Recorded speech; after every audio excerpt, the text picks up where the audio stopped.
Hello, and welcome to another episode of Kill the Small Talk, and I'm your host, Alex Caron. On this podcast, I bring in guests from all walks of the entertainment industry, and we get down to the nuts and bolts. On this episode, I'm talking to my friend, comedian John Campanelli. You've seen him on Comedy Central, Just for Laughs, and Adult Swim. Here's the interview. Enjoy. Yeah, man. So, John, you are a comedian. I met you, I want to say, maybe it's been a couple of years. I was introduced to you by our mutual friend, Jason Collings.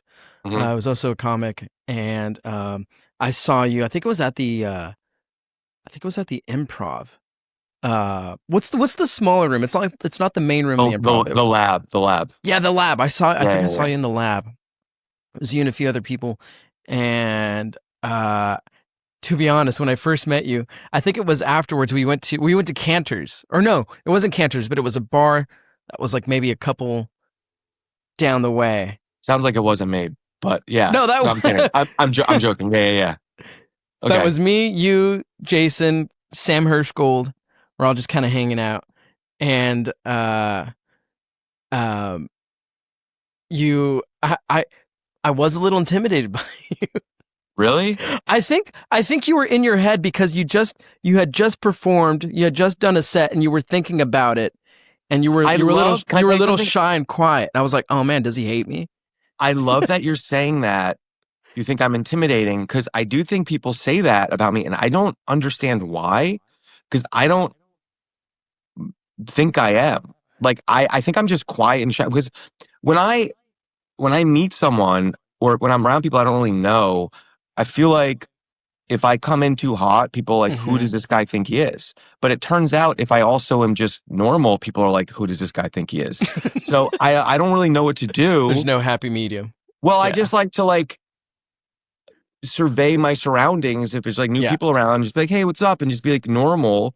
And then get into it when we're like, real. And I want to make sure that the people I'm with can hang. Cause I think I'm funny. And sometimes people, you come in a little hot with the humor and they don't really know what to do with it. So I'm just like, it just takes me a second to open up, and then it's like, right. Okay, and maybe in true New York fashion, where for a second I'm like, I'm just kind of taking it. But a lot of people say that about me. They'll be like, yeah, you're intimidating. People I thought you were a dick when I first met you. And I'm like, I didn't think that. No, I just thought maybe you were just, I personally thought, I was like, okay, he just did a show. He's probably in his head. He's thinking about what went wrong, what went right. We're at a bar. It's loud. He just met me. So I was like, and then, and then a couple months later, or maybe a year later, I see you at Jason's show at the Stand Up Comedy Club with Ali Sher and Russell Peters. Mm-hmm. And we were all talking, after the show, and dude, you were a delight, and you were making me and Sam bust up. And I think it's a comic thing too. I don't really understand expectations. I think comics get in their own heads a lot and then take it out on everyone else. Because it's I literally did nothing to warrant that, oh, maybe he hates me. But comics are so self-loathing that they're like, yeah, this guy must just hate me because he's not, I don't know, petting my head. I don't really know what I could have done in that situation differently, but you're not the first person to say this. And, I think comics, and I'm in my head, so as a comic in my head, we do need to get out of our heads. Usually it's not about you, and it's there's no reason for me to have hated you unless you did something that you're not telling me. And then I'm like, this guy's weird, maybe, but yeah, I think that that the reaction that you had is something that a lot of people have. And I don't know what to do. There's something maybe authoritative about me that I don't like. I don't really know what it is, if I'm just very New York looking. I was going to say, maybe it's an LA, New York thing where LA people are like, hey, what's up? And then comes off as fake. Whereas people in New York, the stereotype is they're rude, but they're honest. Yeah. Sometimes people treat me like I'm a Republican cop or something. I'm like, I don't understand what's going on. I'm just here, man, trying to have some coleslaw, man. Come on. So anyway. Right. No, but here we are. Here we are, and you agreed to do this, which is freaking amazing. And I want to talk to you about you. So you mentioned you're from New York. Were you born in New York City, or did you Mhm. move into the city? No, I was born in. I'm from the suburbs of the city, and I lived there till I was 6. Then I moved to Pennsylvania until I was 14. All dad's job stuff, and then Hmm. my dad was transferred back to New York, the same town I was born in when I was 14. So 0 to 6, New York; 6 to 14, Pennsylvania; then 14 on New York. Odd ages to move, and I actually think that is kind of what made me want to do comedy. I was just kind of like the new kid a bunch. Uh-huh. And, comedy is a good way to cope with that. Right. So I do think that, that I have a unique life experience. I think that life experience kind of made me go, I just loved comedy young. I remember getting into comedy early on when I first moved to Pennsylvania. And I think I might have had, I went to, this is really funny. I went to 3 different first grades in one year. Oh my gosh. Yeah, it's really dark actually. And so we moved halfway through first grade. And so then when we moved, we didn't have a house yet. So we were living in a residence inn for the first year Hmm. while we found a house. And it wasn't like a horrible situation there because it was like a big it was like a big, as it had like an upstairs. It was like a, kind of almost like a condo type thing. And my Right. sister was just born. And then when we moved to a different, um, the town over. So it would have been a different elementary school. And my parents were like, he's now had a shoddy first grade. And I thought it was an age thing because they had told me they're Italian parents. They can't just be honest, but they really just held me back.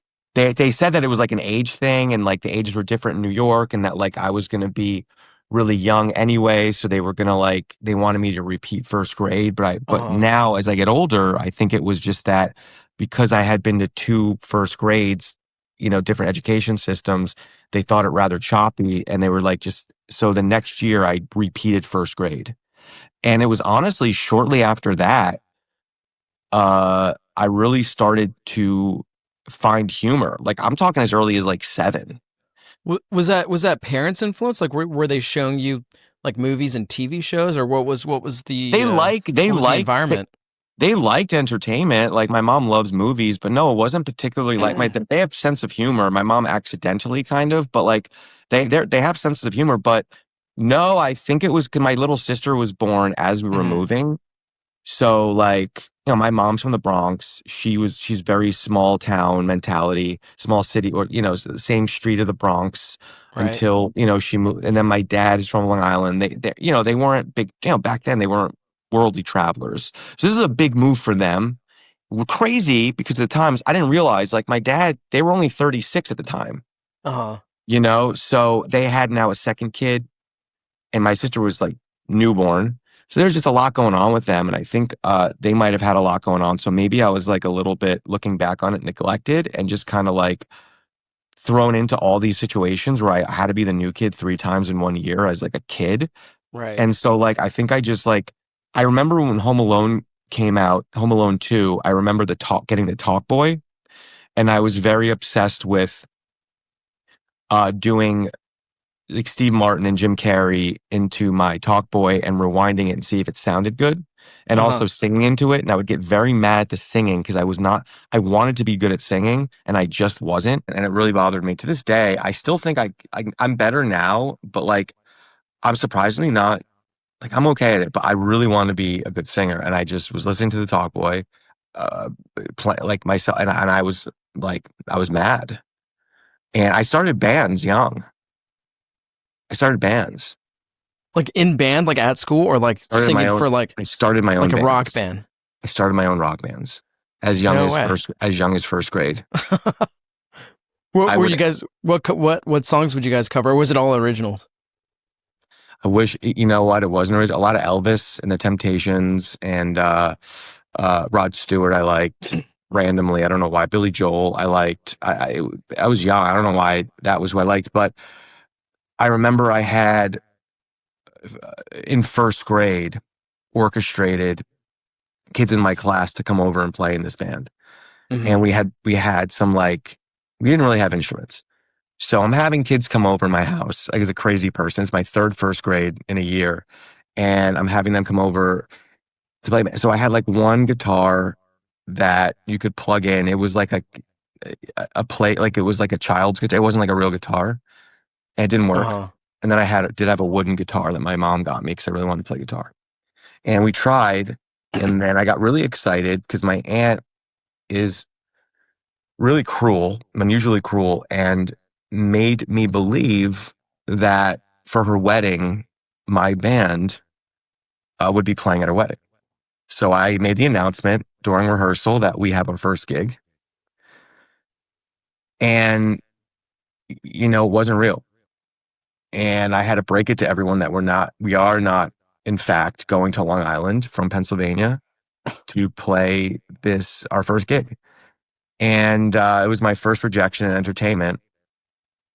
And, it gave me a real thick skin from a young age for this industry. And I said, I'm ready, and, it hurts when it comes from your family that she didn't believe in my band. And we didn't need big bucks at the time. She just thought she was being funny. Yeah, and I was serious. Bitch. Did you ever confront her about it? No, we've never talked about it. It just was, I was unrepped at the time. I'm 6 years old. I'm in Pennsylvania in a basement. 7 years old. Maybe I'm seven. Maybe I'm seven at this point. Yeah, probably seven in a basement in Pennsylvania, trying to make my dreams come true. And yeah, the first one. So then I went on to start a band with my cousins. I call it the Cousins Five. And we'd go when we'd go to the Bronx. I would go around and promote to the houses in one of my aunt's neighborhood in the Bronx, and I would try to get the neighborhood to come out where we would sing the Temptations. And then when it got down to it, no one came, and my cousins didn't even want to do it. So it was just me to nobody performing. So I'm surprised looking back on it, I'm not gay, honestly. But they must have all, like, looking back on it, they must have all been like, yeah, he's gay. Like, this is crazy. But yeah. So. Wait, are you serious? Like, did you get that? Did you get that a lot as a kid? That they thought you were? No, never. But I'm like, they must have somewhere in the back. I don't think I came off as gay. That's the thing. Like, I wasn't, but like, I just loved performing. I loved the arts. I was very creative from a young age. And I just wonder if it was the moving. And I think I had really bad anxiety my whole life. And like, my parents, Italians, they just didn't know that that's a thing. Yeah.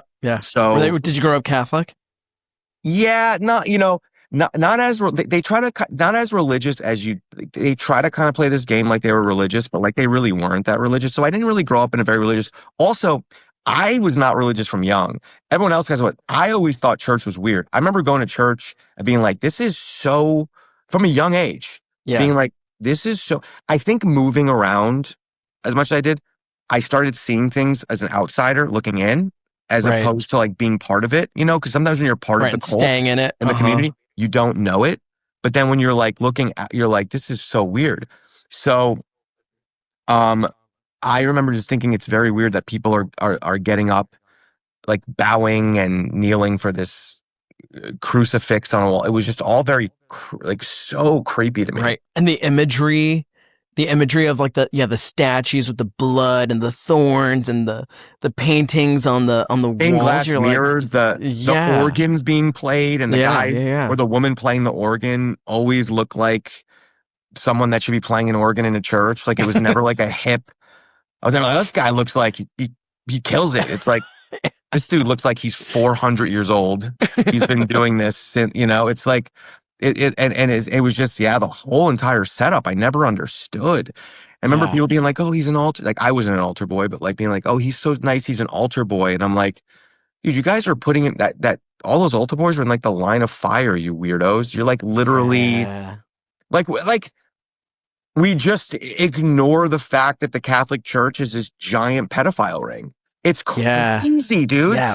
It's like, and then you say it and people are like, blasphemy. It's like, how dare you? It's real. It's real. Literally real. And so like to me, I didn't know that at that age, of course, but I picked up on it, maybe forced to have an intuition. I don't really know, or like follow my intuition as a guide. Yeah.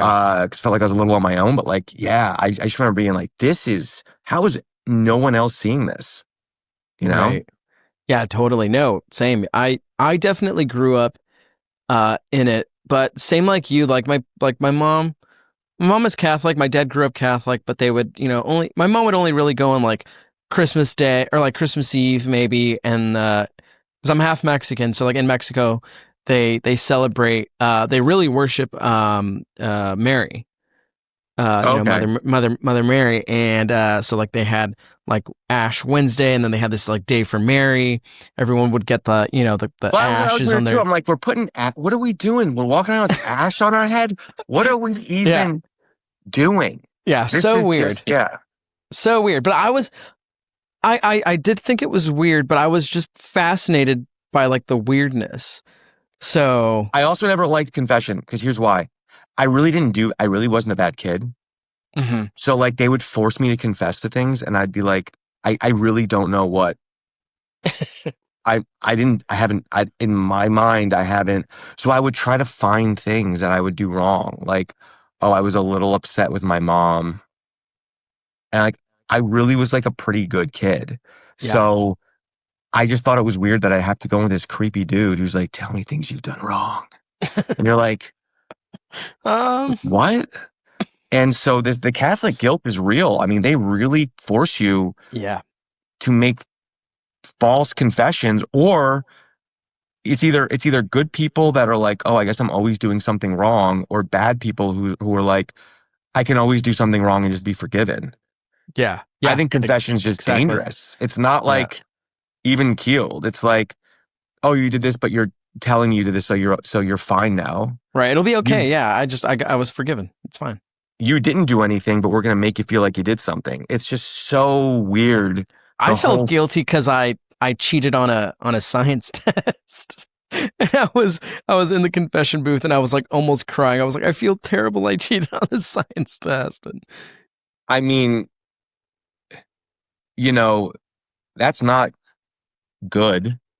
mm-mm. How old were you? Oh, must have been like I don't know, like 12 or 13 maybe. Oh, all right. How did you cheat?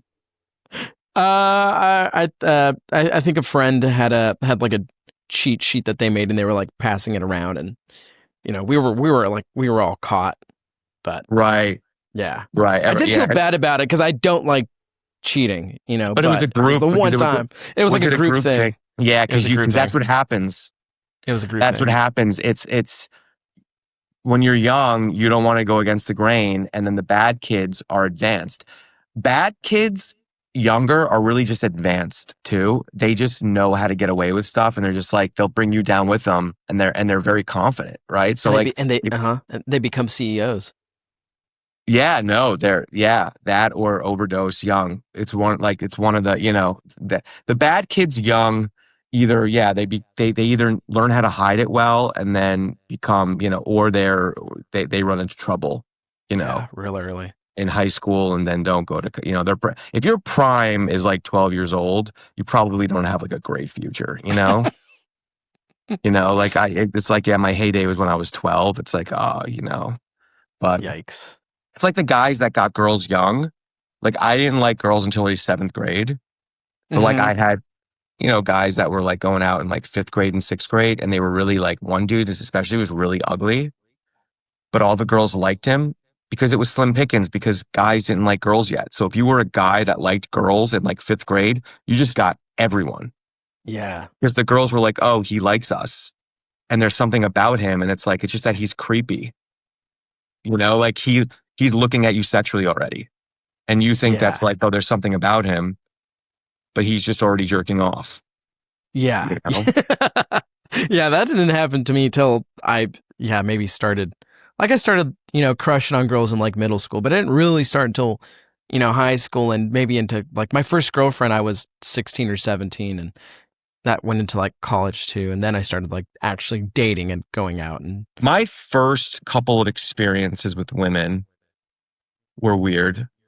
Cause I remember this one girl wanted me to go to her, she invited me to my first boy girl party, and I was in sixth grade. And then we went there and they were playing Spin the Bottle. And they Oh were yeah. manufacturing it so that the bottle Would would land on. land on whoever the person had a crush on. I was not, my parents never really had the birds and the bees. I was pretty nerdy. Like, I didn't really have the birds and the You bees didn't have talk. that talk? Oh. Not at that point. So I didn't even know what kissing, like, I was like, that was a crazy thing for me to think. So when they had the bottle, this is a true story, land on me, I didn't know what to do. And I was like, oh, hold on, I'll be right back. And I ran upstairs, called my mom, yelled at her to come pick me up right now. And then I ran out the door and I just left the party with the bottle on Oh. me. Then my first official girlfriend, my friends said yes to her for me. I did not want that. So they said yes to her on a Friday night. I did not talk to her all weekend. She called me on Sunday night. We talked for like 5 minutes. And then Monday morning, I had my friend go up and break up with her. So it was like 48 hours.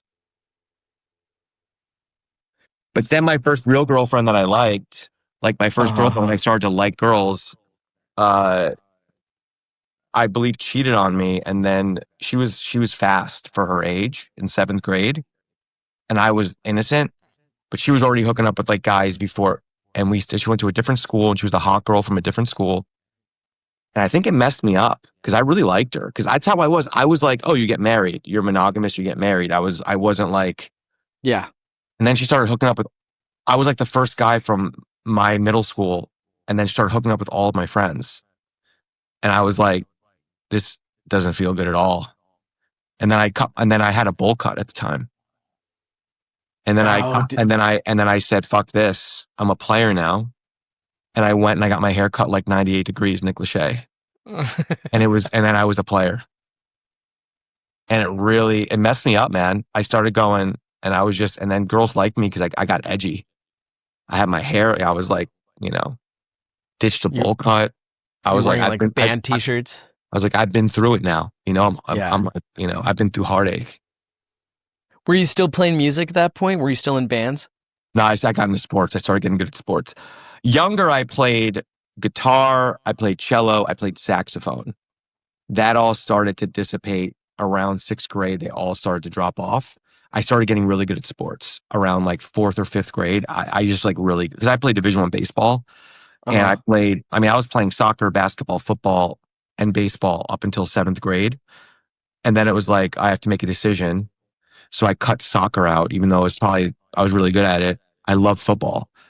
So I played three sports all throughout the middle school into high school. And then, in college, I played D1 baseball. So I ditched all of that Mm-hmm. and then went full tilt sports and was like a jock. But And so what was the transition into stand-up? Was that when you were was that after high school into college? this is actually funny. I wanted to do, I always want to do all that stuff, but Mm-hmm. just my vibe, I guess, and the way I was raised and the culture was like, oh, you're a jock. You're not a theater kid. Right. So I would always do talent shows and stuff like that, but it was always a joke like, oh, John's funny. So he's just being a jock, like being funny. But Right. like, I was like, I would love to do this stuff more. So in college, my friends were always like, because I had pages of stand up written. Like I think I mentioned it to my high school girlfriend that I wanted to do stand up. And I think she just wrote it off as like, okay, which I guess. And then then I had towards the end of college, I had a fling with someone that was like elongated fling. And Oh, I had material written and I would read it to her. And she was always thought it was very funny. And she actually was like, not a great relationship. She's like one of those girls you're like, you want to be friends with, not date. But she yeah. was very, very like, Supportive. I don't even think she was supportive. I just genuinely, well, yeah, but I genuinely think she thought it was funny. And when she knew I was going to LA, she was like, we didn't end very well. But when she knew I was going to LA, and then she actually came to my album recording and was like, I had to come to this. And I was like, oh my God, that's so cool. And she even said to me, it was my first one. It was like 3 years in. She goes, I actually think you're going to be funnier though. She's like, you're not being as weird as you could be. in like a good way. And she was right. Yeah, she was smart. Wow. Yeah. Um, and so, but I wanted to do open mics in college. But here's the thing: my friends would try to get me to go, but I knew what they were going to do is they just thought it was going to be like, let's all get hammered and go heckle, and like be ridiculous and ruin it. So towards the end of college, I went to my advisor, my college advisor, Uh-huh. and I said, "Hey, is there any? I noticed for prerequisites, I could actually take like an acting class, or they had some art class, like theater type stuff, introduction to." And I was like, I don't really need to be taking like archaeology 101 or like whatever the prerequisites were for the major that were like pointless or like. Sure.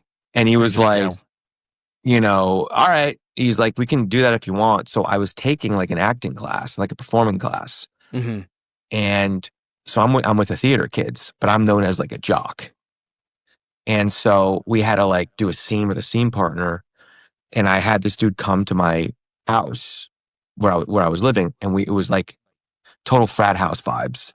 It was like two houses together, 9 guys in each house, total like kegs in the basement, like Yeah. partying, like Toga. crazy. And this dude comes over, scared little theater kid. And I had him come over because everyone was like away. Like there wasn't really anyone around. We went in the Uh-huh. basement and we're rehearsing lines. And I guess one of my roommates came back. They're like, what the fuck are you doing down there? And I was like, nothing, dude. I'm just getting some work done. And then I don't know how, but I could hear like scurrying above us because it was like 3 stories high Uh-huh. but we were in the basement and I could hear them. And then they were like listening to us rehearse this scene and they just start laughing and they were like, the F word, they're like, you guys gay, whatever. And they're saying, Yeah. and like laughing. And this kid was so scared. And I was like, I'm sorry, dude. So like, that's who I was around, like total American Pie vibe, like, like hmm that culture of like, what are you gay, dude? Yeah. Let's go. We gotta go out and, drink Red Bull vodkas and do what, and chicks. And I was like, yeah, I guess maybe I shouldn't be doing this. So I didn't. And then after college, I wanted to go, but I felt like I wasn't going to take it seriously in New York, which is crazy because it's New York, but I felt like You would I think. knew too many people there and hmm I just felt like I wasn't going to really do it. And I wanted to do this. Like, I don't think people don't know, like a lot of people don't know me. They don't really get to know me. They get to know a version of me. And like, I'm very creative. Like I love it, And so I was like, I gotta go to LA. And this was theater that you wanted to No, I mean, pursue? like theater, theatrical, it's all the same, Like if you have a theatrical agent, it's just an acting agent, right? Right. So when I say theater kids, it's just like a saying, It's like theater kids, the kids that grew up in theater camps and at, whatever. Uh-huh. And Improv, so yeah. that's what you call them, theater kids young. And so I was one, but I was under the guise of being an athlete. And then after college, I was like, I got to move to LA. And I remember I was like looking for jobs in LA. There's a couple kids a year younger than me who were kind of into that and they had moved out here and I always got hmm along with them. So I came out here to visit them, stay with them. And I was like, this is where I want to be. And then I basically knew I was moving. I was waiting for this job to open up at TV Guide Network. And I remember we were out in New York City a bunch and I kept telling people, like when we'd be out, we'd meet people. I'd be like, oh yeah, I'm going to move to LA relatively soon. And my buddy kept going, stop telling people that. And in front of these girls, he goes, he's not moving to LA. He just keeps telling people that. I'm like, no, I'm going to. So the thing is, they didn't know this. I was paying for a manager after I graduated. And one of my friends from college goes, what are you going to do when we graduate, man? Because he knew. And I was like, I don't know. He's like, I feel like you're going to like write children's books or something. I don't, are you going to be a clown? Like, what are you going to do? But my brother had a surgery hmm on his leg when I graduated, and it was a weird one. And he's great now. It was just like corrective thing on his leg, but it was kind of and so I stayed home for like just to kind of be around for his recovery and stuff. And then Yeah. it was like right after that I moved. So I knew I was moving. It was kind of hard to, because I had a pretty normal life. I was going out for like marketing jobs because I thought I had to. hmm And I just remember like all these interviews. I mean, I was jacked too at the time. I was really muscular. Like I feel like people were just like in these interviews, like, you don't want to do this. What are you doing? I went on an interview, dude. I swear on my life, I went on a job interview for like the sales thing. I don't even know Uh-huh. what it was, but I walk in and it was something that was like, it was beneath my even education level. I was like from monster.com. I was just like going to appease my dad. And one guy, when I walked in, he looks at me, he goes, "What are you doing here, man? This guy looks like a movie star. You shouldn't be in here." Literally said to me. And I was like, I don't know if I was just radiating. Like I would sneak into, I remember I was interning in the city the summer before and like Leonardo DiCaprio, they were shooting a movie, Uh-huh. Revolutionary Road, I believe it was. Okay. And they had Grand Central closed off. I snuck onto the set at Grand Central. No one questioned me because I just confidently walked. Yeah, yeah, yeah. And you're this tall dude and And I was built. dressed nice. I was like, I just walked on the set. I was like, maybe I can become an extra. Everyone was like getting dressed up in like, you know, I forgot when it was taking place, maybe 1800s. So you're getting dressed up and all that. And I just kept walking through. Like one PA was like, and I was like, just talking to him. And I was like, oh, where's Leo's trailer? Dude, he took me to Leo's trailer.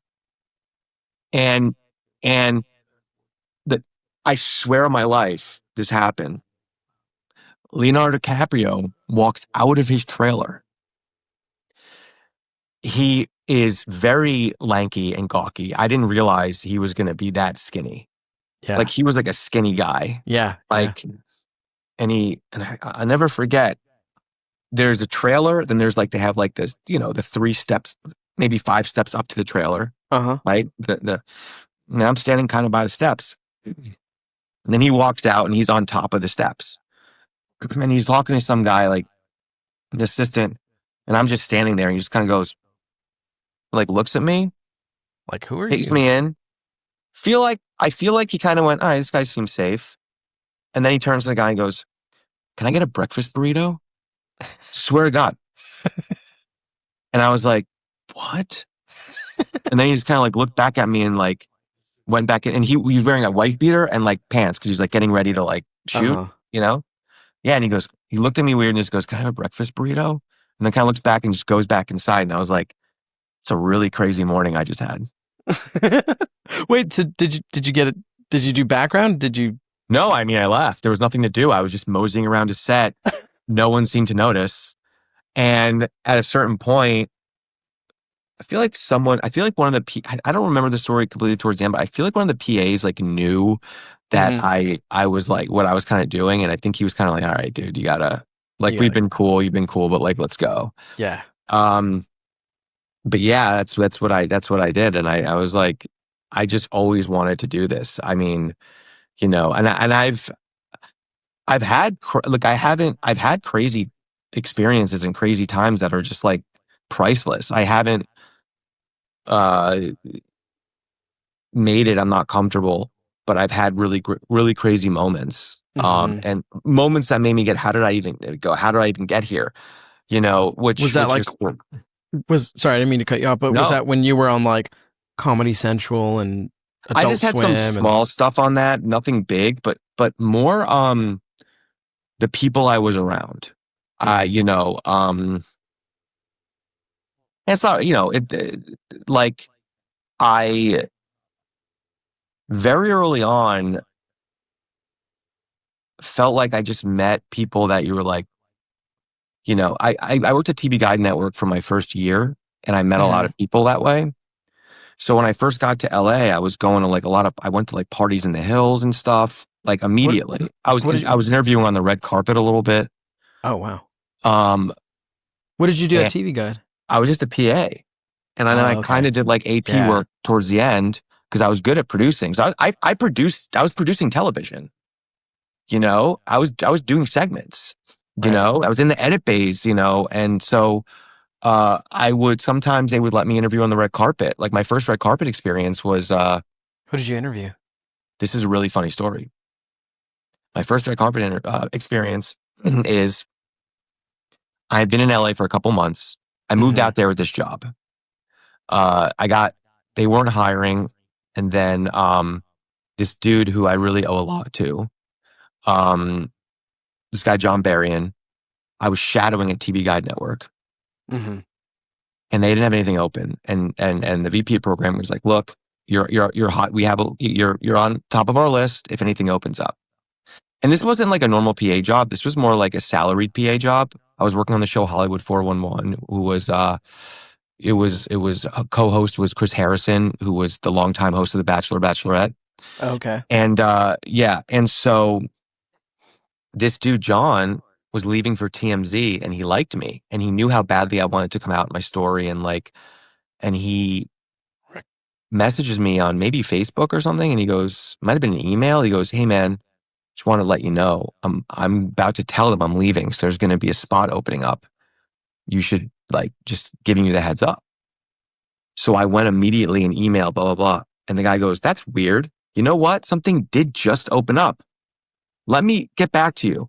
And then he calls me and he's like, it was January 2009. He goes, "How's the weather there right now, John?" I go, "It's cold. It sucks." And he goes, "Well, I'm looking out the window. It's beautiful weather here. You think you could be here in 2 weeks?" And I was like, "What?" Oh my So I gosh. went there. So now I'm going to like red carpets, and it's like crazy, like as a PA, but I would dress to the nines Yeah. Yeah, you got to. as a PA. And so we're doing this Comedy for a Cure carpet. And I believe that's what it was. Yes. And the AP who's doing the interviews is this guy whose dad was like kind of a higher up at like Fox. He was older. He's like 40. I was 24. He was 40. He did not want to, he hated his life. He was short Australian guy, funny, but short Australian guy. And he would dress like in, a polo shirt that was stained. He didn't want to be there.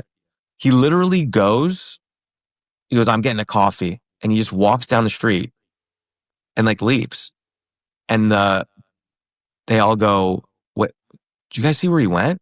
And I was like, "No." And the camera crew's like, "Dude, they're starting. We have to go." And I was like, "I don't know where he went." I have no idea how to interview. I've never been prepped. They go, "Dude, you got to do this." I was like, "What?" They're like, "Yeah, here, you got it. You're good." What? I go, "Where are we?" He was like, "We're at like Comedy for a Cure. Just ask them why they like doing, it's for children. It's to help like sick kids. Ask them why they like coming to events like these. What's the motivation like behind charity events, this and that. Just ask them that." Terry Hatcher approaches me. I'm like, "Okay. What is happening? Hey, so what brings you to something like this?" She was nice, whatever. Jeff Ross is the second person. No shit. And we talk about this. I have to find it because I have a CD of it. Uh, I go, "Hey, so like, what brings you to this?" He goes, "Oh, it's always a good time to make some jokes and help some babies." And all of a sudden he goes, "You all right, man?" I go, "Yeah, why?" He goes, "I don't know. You look a little nervous." And I was like, "Oh, really? I don't know. This is my actually first red carpet. First time interviewing." He goes, "Oh, all right. What happened? Someone cancel?" I go, but I'm hanging in there. I'm going, "Yeah, I don't know. I guess they just like saw potential." He goes, "What'd you do? Leave it home?"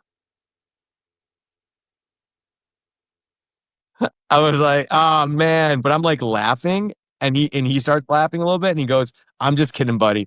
You're doing a great job. Could have worn a nicer shirt because I was dressed really nice." And I was like, "I guess it's a little wrinkled, Chad." And he goes, "No, no, I'm just kidding. Hey, you're doing a great job." And then he walked away.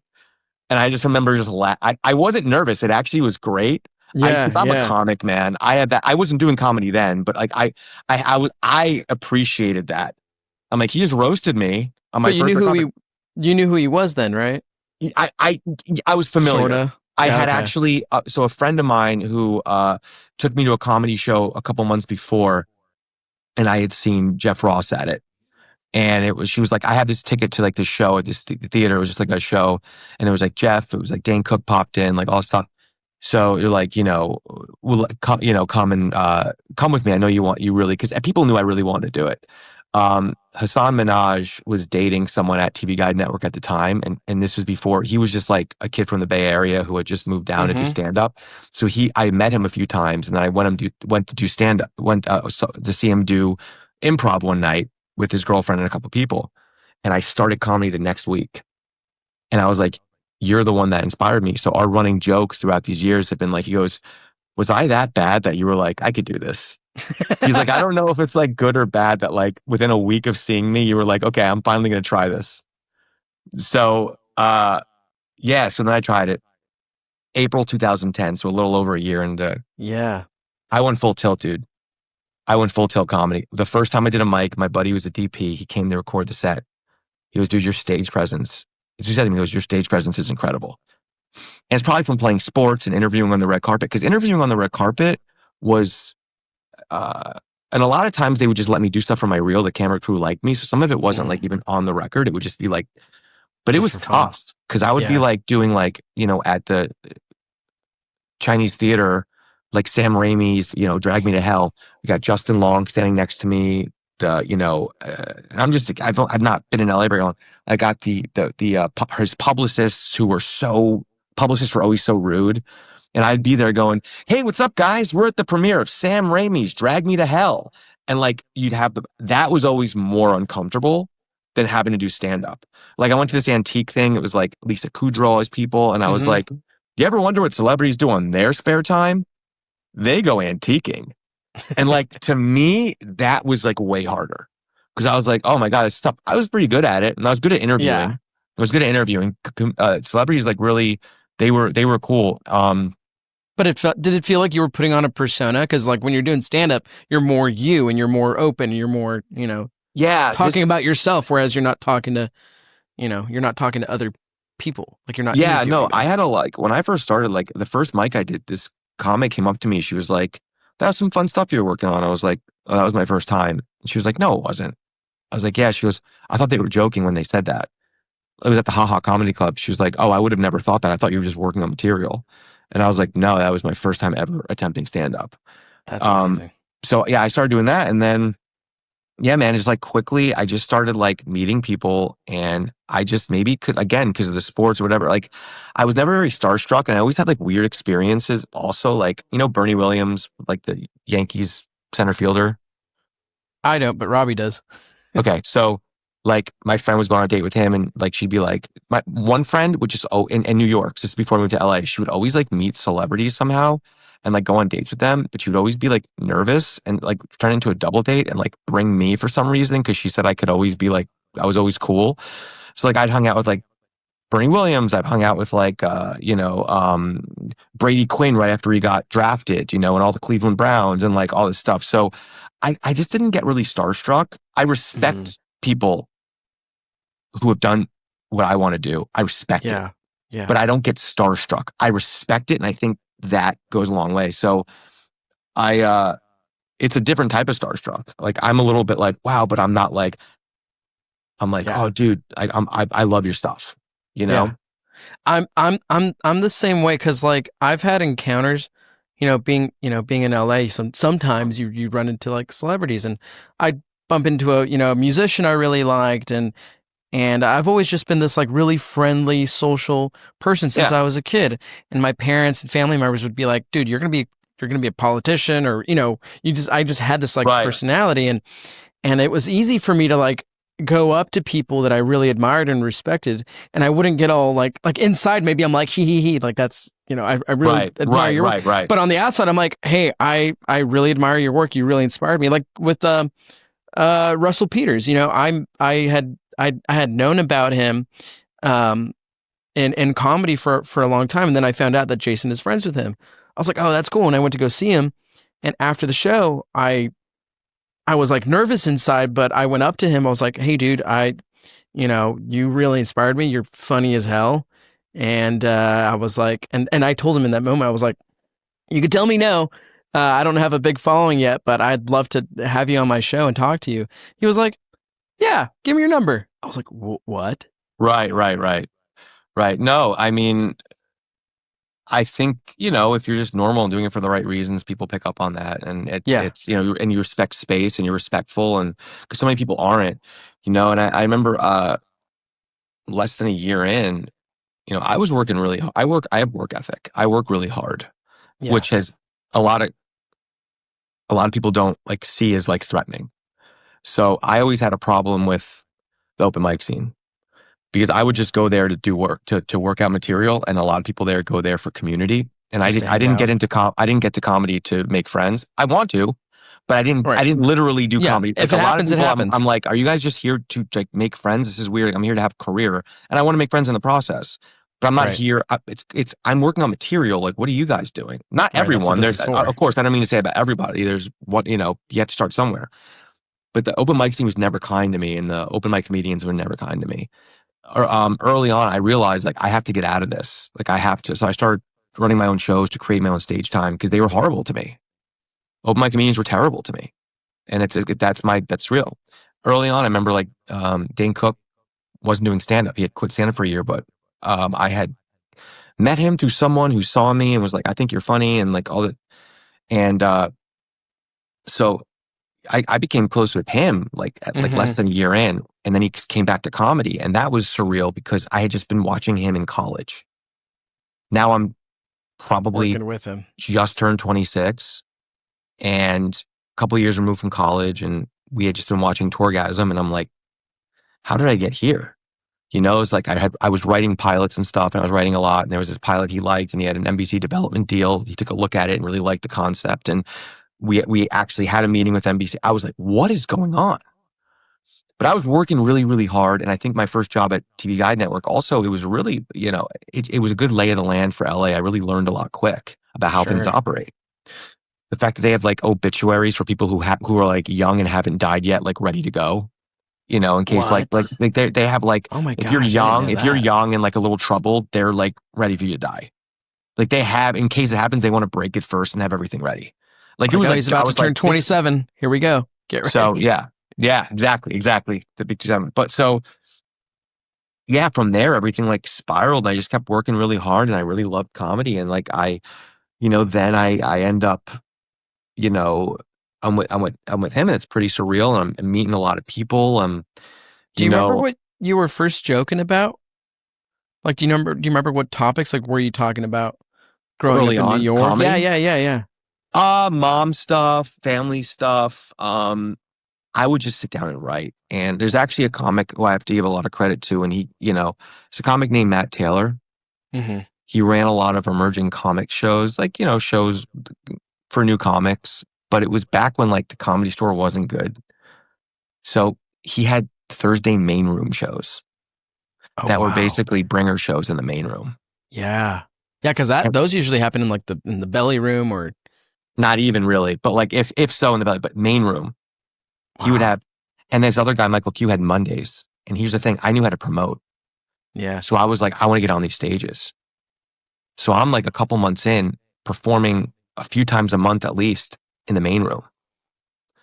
And sometimes I would just go and buy tickets. They would let me buy pre-sales. I would just hand them a $50 bill. They'd give me 20 tickets and go, you can make money on these. You can lose money on these. Do what you want. And I would just hand out tickets to get on that stage. And then I started getting people out a lot. They would throw me some guest spots. They would do this.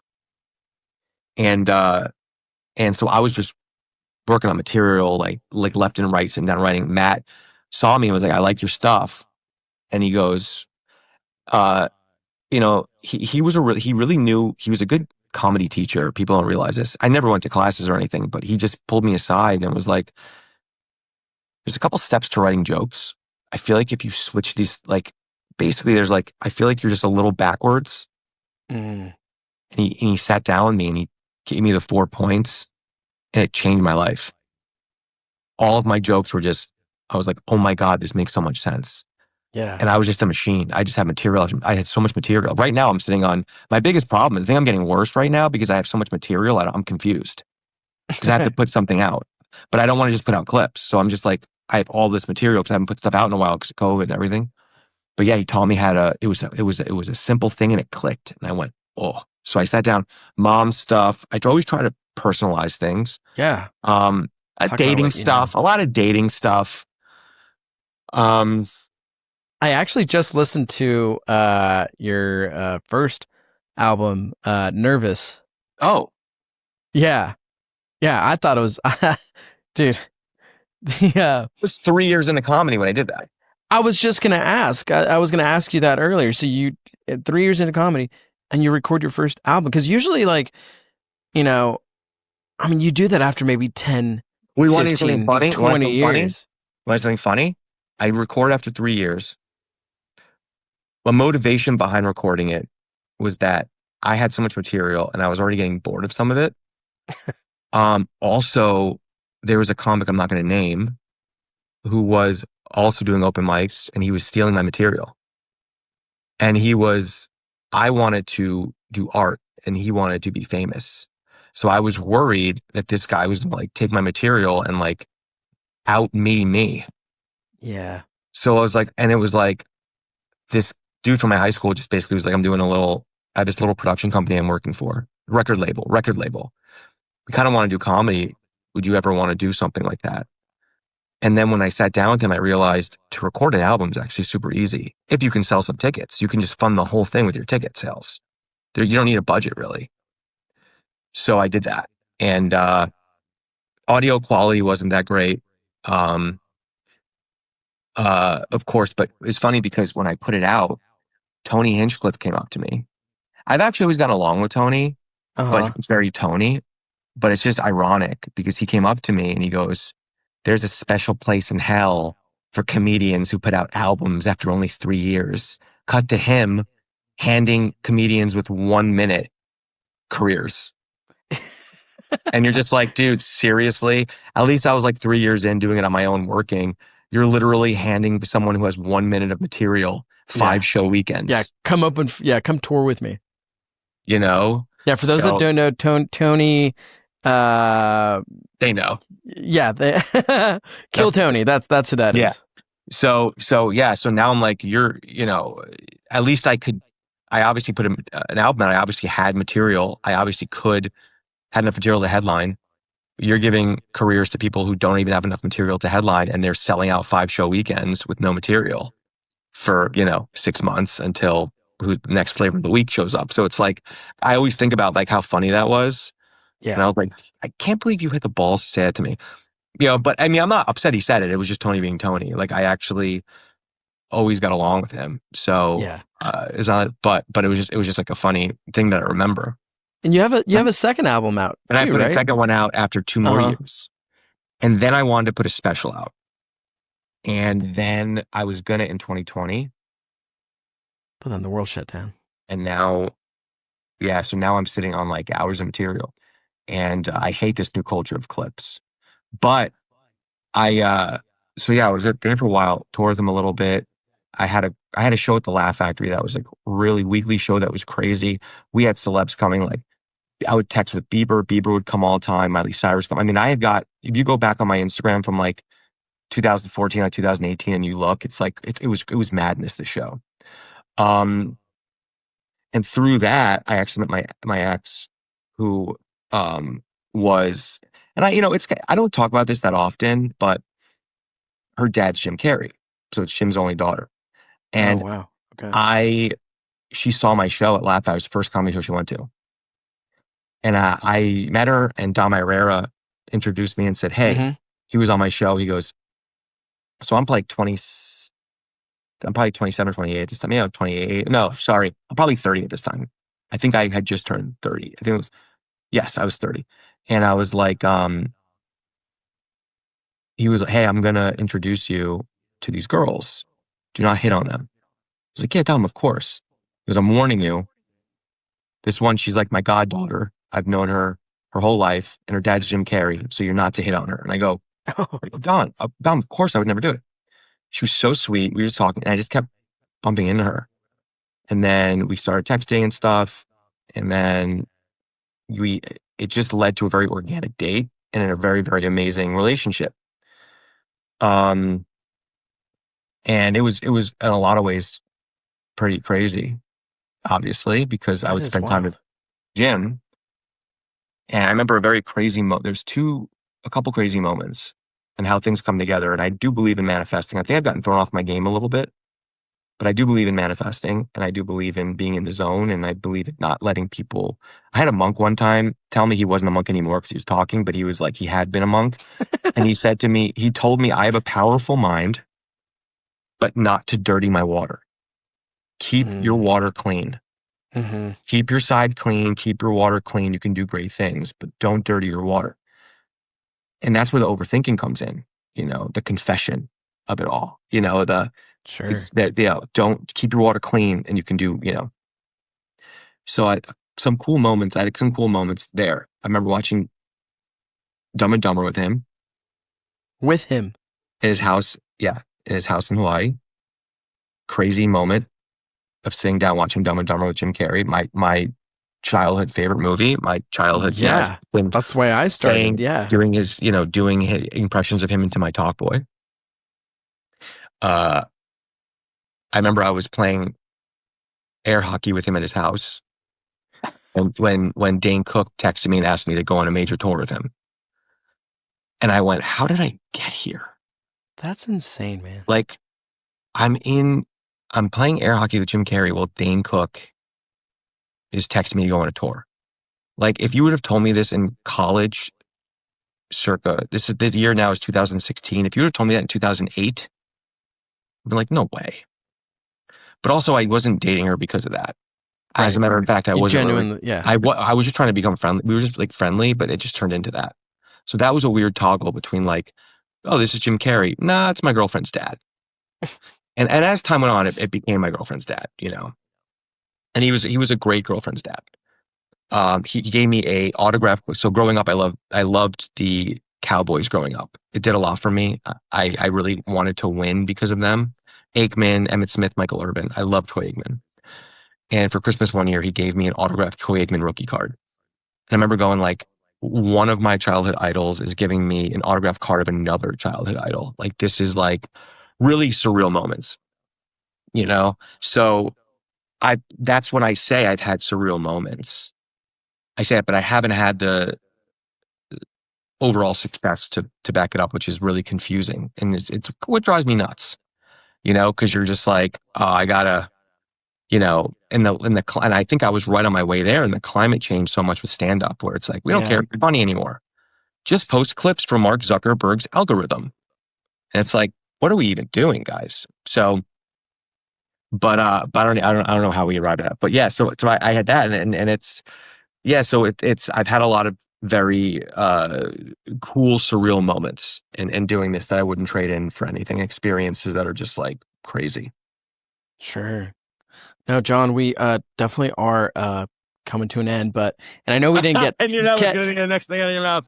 Okay, man. Well, we're done here. So, well, I know we didn't get to spend much time talking about like today's, comedy scene, but maybe if you could say one thing that that's like a pet peeve of yours in today's comedy world. What's one? Geez, there's so many, but clip culture has ruined. Like, people don't care about being funny. They care about being popular, and that's a pet peeve because they will literally be like, we're going to erase the fact that you're funny because we don't feel like you have enough followers, and that's what makes you funny is how many followers you have, not how funny you are. And the best artists are usually not beating the drum the loudest. And so the ones that beat the drum the loudest are the ones that need to overcompensate. Sure. So those are the ones that usually, so I think a lot of really bad comedy has broken through.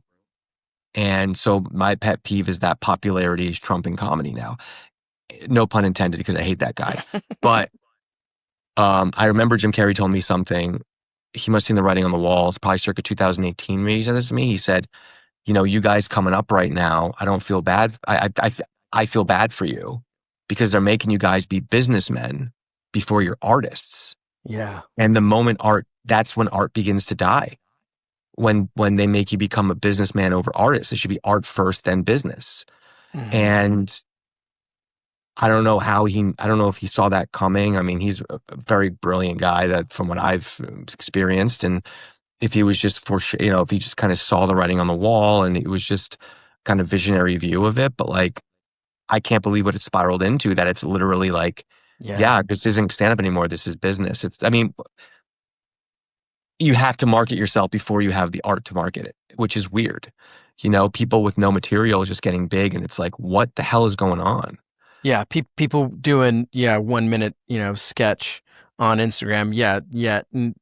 Getting booked at Laugh Factory 2 nights in a row, and then